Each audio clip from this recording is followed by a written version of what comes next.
Hello, welcome to Holistically Speaking. I am Morala DeVoe, your host.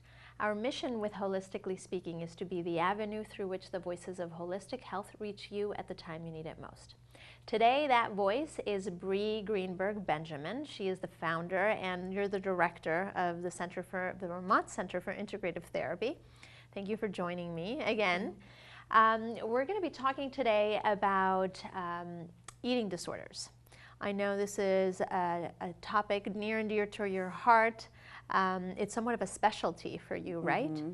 Is there a particular reason or story why this has become kind of your mission, one of your champion areas? It was kind of inadvertent. Mm-hmm. So my area of interest was treating teenage girls, and pretty quickly found out that when you treat teenage girls, you start to see eating disorders. Yeah. And I started noticing that there was a correlation between the girls who were the smartest and the most sophisticated and the most creative, and they were the ones the most affected. And so it really piqued my curiosity.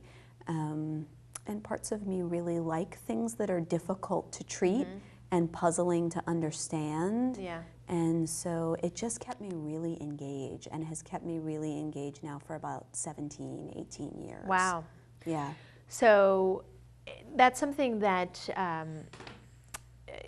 has always been my impression of eating disorders, is that they're complicated, they're hard to treat, and you hear about these girls who struggle with eating disorders for years on end, and they are getting help, but they don't seem to be getting any better. Yes. Why is that? Why are they so puzzling? Yes. So it's such a complicated enigma of what happens inside and what leads to that perfect storm of the arisal of an eating disorder in somebody's system. I think the treatment that's been out there has been very conventional in nature. Certainly now there's been a bit of a shift to incorporate the body and somatics more than what there was in the past. And that has shifted things a bit. But I still think that the etiology and the core aspects of an eating disorder system are around things like inadequacy and self-doubt. And that's not something somebody can talk you out of. Right. So the talk therapy doesn't necessarily address that. Or it tries to address that, but addresses it inadequately. What I've found is that spirituality addresses that in a much broader way, and that there's a real abandonment of the heart and an over-reliance on the mind. So there's a lot of very yang energy typically, and so when you work with it in that way, there's potentiality for shifts that are not there when you're working with it more conventionally. Wow, you're already giving us a lot that I want to kind of chew on and kind of dissect. That's my favorite topic. So first, you mentioned something about the somatics of working with eating disorders or having an eating disorder. So I want to be sure that I'm understanding what you mean by somatics and that we just have a sense for what you mean by that. So it's the body's expression. You know, everything that we experience is contained within the body's energetic cells at a true cellular level. And so there's much that we can gain from listening to that and also from working with that in a concrete way. So that may look like somebody receiving work, like energy work. That could be based on somatic work, but it could also be inviting people to re-inhabit their bodies. So in much of eating disorders, there's a lot of divorce from the body. It becomes conceptualized as an object and objectified as a thing to do something with. Right. And so that re-inhabiting can really change the relationship that is broken.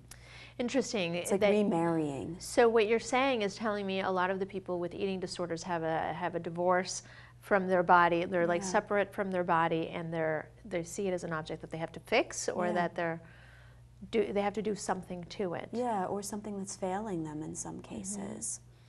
So one point of confusion that I have about eating disorders is whether or not they're related to this other type of I don't know if condition is the word, but of body dysmorphic disorder.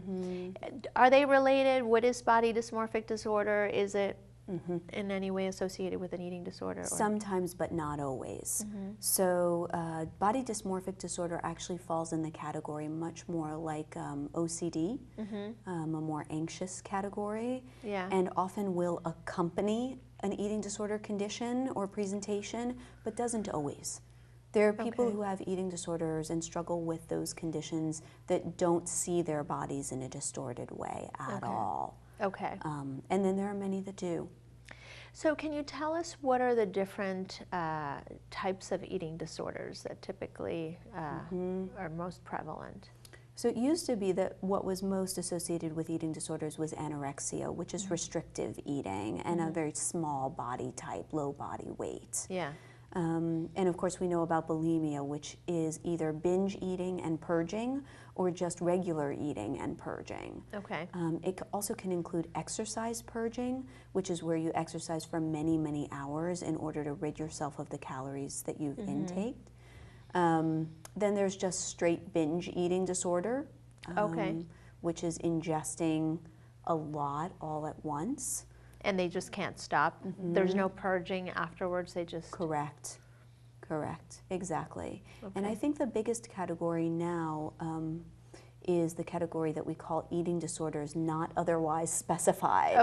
And what I see the most of these days is people who fluctuate between periods of restrictive eating and then periods of purging, sometimes with or without binging. So it doesn't qualify for straight anorexia or straight bulimia.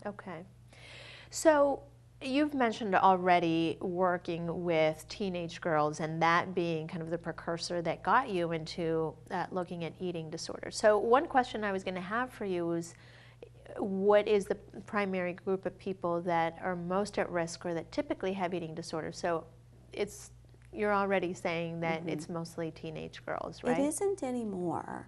So there's probably, I don't know what the statistics are these days, but I would say what we see the most of is somewhere between the ages of 14 and mid-20s. But there's a large proportion of people that fall outside of that too. Many, many women in their 40s these days are struggling with eating disorders, and many girls in as young as 10 or 11. There's also a lot of men, and they tend to go very undiagnosed and underrepresented. So the count for that is pretty, people assume that the count is pretty off. And I've heard that men are the most hidden of the eating disorders group because we just don't look at them. And it often masquerades as athleticism. So even for women in Vermont, there's a lot of women who are in their 40s, their late 30s or 40s, who are like triathletes and very, very fit, but have very disordered eating and exercise routines and often go unidentified and actually are celebrated for that level of pain that they put their bodies through. There's a lot of compulsive exercising right now. It just seems to be really heightened. That's right, and a lot of anxiety that underlies that. So when you think about what is right underneath those behaviors, it's the fear and the anxiety about what will happen if I don't do this thing. And it's the compelling nature of having to do that behavior and not feeling okay if you don't that starts to define it as a disorder versus just a practice or a lifestyle. Not feeling okay if you don't. Yeah, because I get asked that a lot. You know, is it just that people who exercise a lot all have eating disorders? And the answer is absolutely no. It's your relationship to that exercising that dictates some of that. And probably the level of distress that they experience if they don't exercise. Or if they're not really meticulous about their food. That's right. And how much of a hold it has on your psyche. So how much time do you spend a day thinking about, planning for, regretting, praising? All of those things play into the diagnosis. So I'm wondering, what leads, is there a typical, as you say, etiology, or what's the background? What's going on for someone, maybe a teenage girl or a young woman or maybe a mid-aged woman or man, that leads them to this sort of behavior and kind of compulsion to control?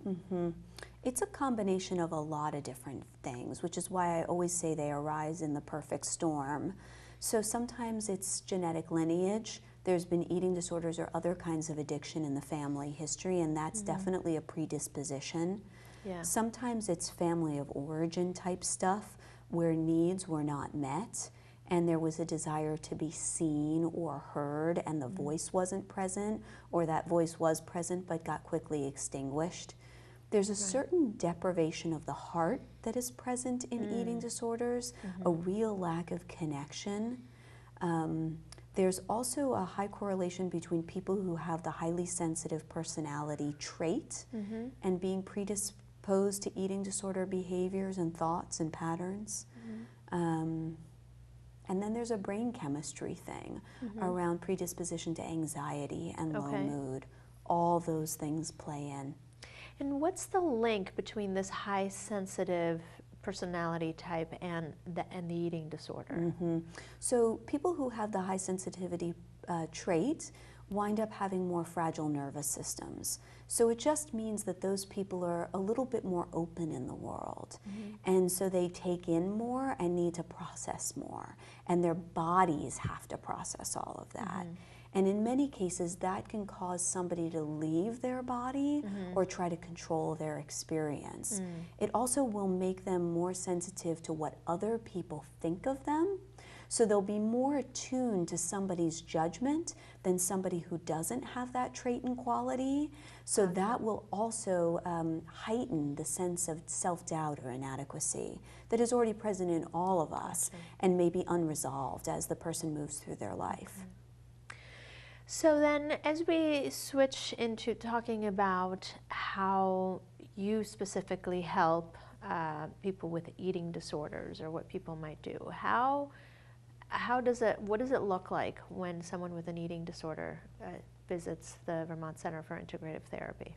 So they go through a normal evaluation just like we do with all of our clients. There's a 1-hour intake that we do with everybody, and depending on what their medical status is, we also may be evaluating all of that, because it's important to recognize that eating disorders are not just emotional, psychological, spiritual, energetic conditions, but also can be very physically based, and there can be a significant amount of risk. Anorexia is one of the highest mortality rates of any mental health disorders. Oh, wow. So people need to be carefully monitored based on all of those levels. So we'll be looking at all of that and then sculpting a process for people that is often multidisciplinary and team-based.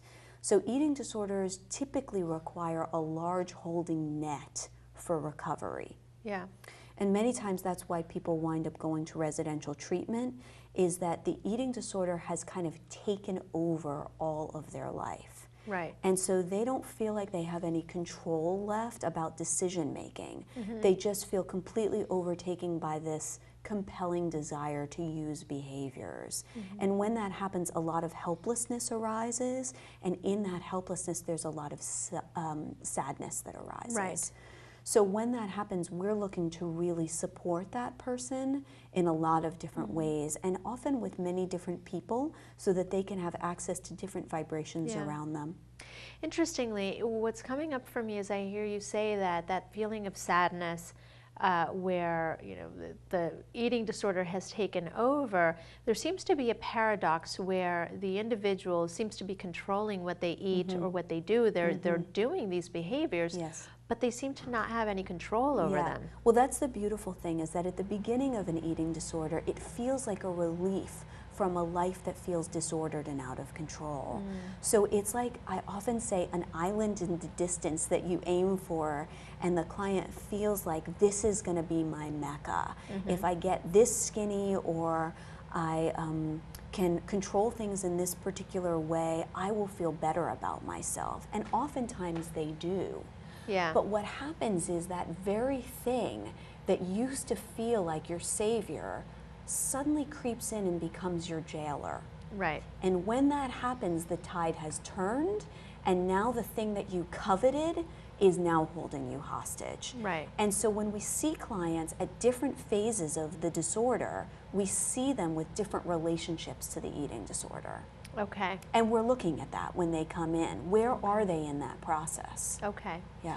So there's something you've mentioned also a couple times today, and it's this idea that the person with the eating disorder is disconnected from the heart. Mm-hmm. Can you tell us what you mean by that?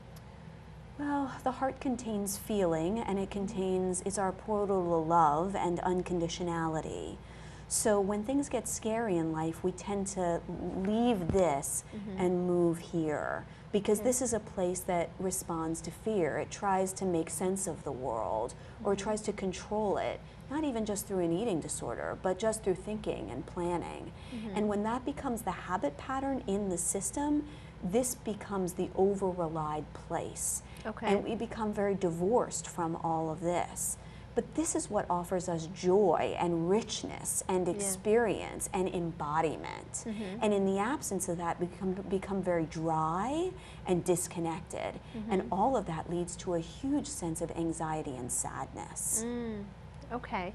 So in that kind of disconnection from the heart, is it that people with eating disorders are often struggling to feel joy, to feel Very much so.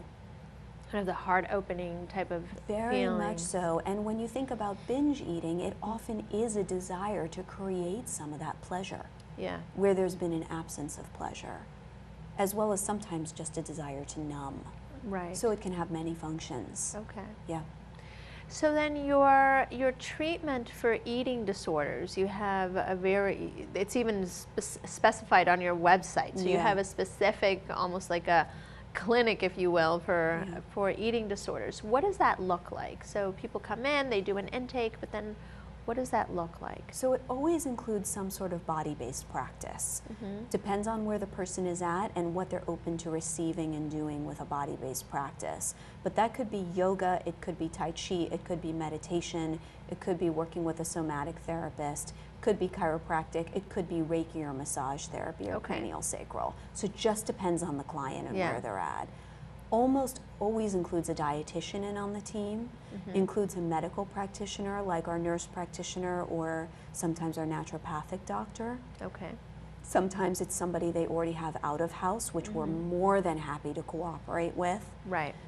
We'll include a psychotherapist of some type, and often we'll include psychiatry if that's needed, depending on where the person is at. Okay. Yeah. And so obviously this is not a residential program. No. Because you're located in South Burlington, right? Yes. So people come roughly how frequently, how many sessions, what does that look like? So much of that depends on the client's willingness and also, frankly, on their financial situation. So much of what we offer that is really effective is not covered by insurance. Okay. I'm really happy to say we've never turned anybody away for treatment that isn't covered by insurance. We have a really great scholarship fund. People can apply for that, and it can offset the cost of out-of-pocket treatment. Nice. Oh, that's lovely. Yeah. So, and our yoga classes are very reasonably priced. And then we also run eating disorder specific group therapy that people can often participate in and sometimes is covered too. Okay. So sometimes it looks like 3 days a week at the center, and sometimes it looks like just one. Okay. Yeah. So can you share with us a story or, a case example of maybe someone who might have been struggling, or, sometimes the stories help to bring to life how all of this works. I'm sorry to put you on That's the spot. okay. There's so many stories. I can think about somebody who we used to have at the center who now is living out of state. So this was a young woman in her 20s who came to us and had done quite a bit of treatment in residential care before, and was in a place where she felt like she was really stuck.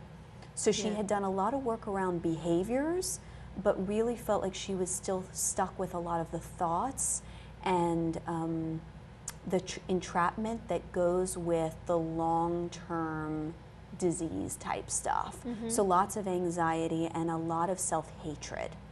Okay. So we worked with her mainly in the body in a number of different ways. She received cranial sacral work weekly, and she also started going to some of our yoga series. And then she also was seeing a psychotherapist on a regular basis. She didn't need to see a dietitian because her eating was good. That wasn't the issue anymore. It was really still the entrapment of feeling not good enough and trying to be able to get out of that. Okay. And so she saw us for about 6 or 7 months and then wound up going to grad school out of state. And when she left, reported to us that she felt the freest she had ever felt in her life.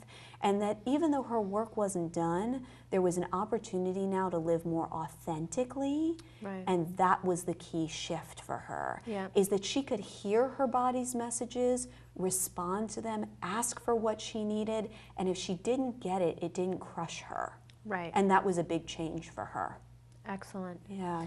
There was another element that you mentioned earlier about the spiritual aspect of working with someone with eating disorders, and you said that the spiritual component was enormous and often overlooked. Can you tell us more about what you mean, and what is it that you do specifically from a spiritual perspective? So that's the heart part for me. When I talk about the heart, I think of that as Okay. being our portal into the spiritual world. Okay. It's, I think, the most accessible and non-denominational way to talk about spirit. It's just that pure energy of unconditionality, acceptance, and clear sight that we can have when we look from our heart.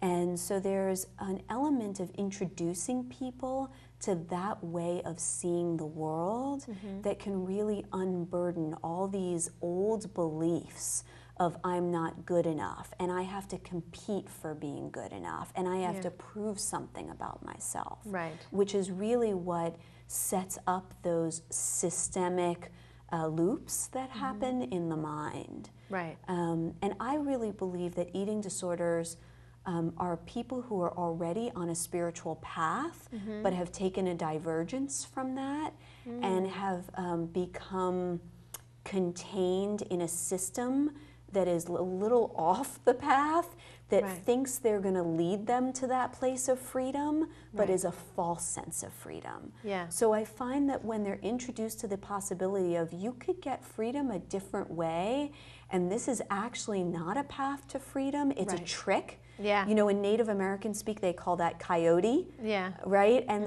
that's your coyote. Yeah. But that if you just shift your focus a bit, that same longing for freedom can be applied, and then it just blossoms. Excellent. So it essentially it's the mirage or the illusion Yes. that controlling these behaviors, doing these things, are going to lead them to some sort of satisfaction or Exactly. The better life, the ability to just relax. right. Right? When I get there, when I finally get thin enough, or I finally feel powerful enough, I can relax. But the carrot keeps moving. Right. So you never arrive. Yeah. And exactly. that's the illusion. Yeah. Yeah. So, in terms of thinking of helping people early on, because you said the condition evolves over time, and obviously, as we said earlier, it can be pretty pervasive and kind of keep the people stay stuck in it for a really long time. So I would imagine that, or I guess I should ask, is working with someone early on the best It is. thing to do? It Does is. it make a difference? If it's possible, it does make a difference. Unfortunately, it's often not possible because eating disorders live and thrive in secrecy.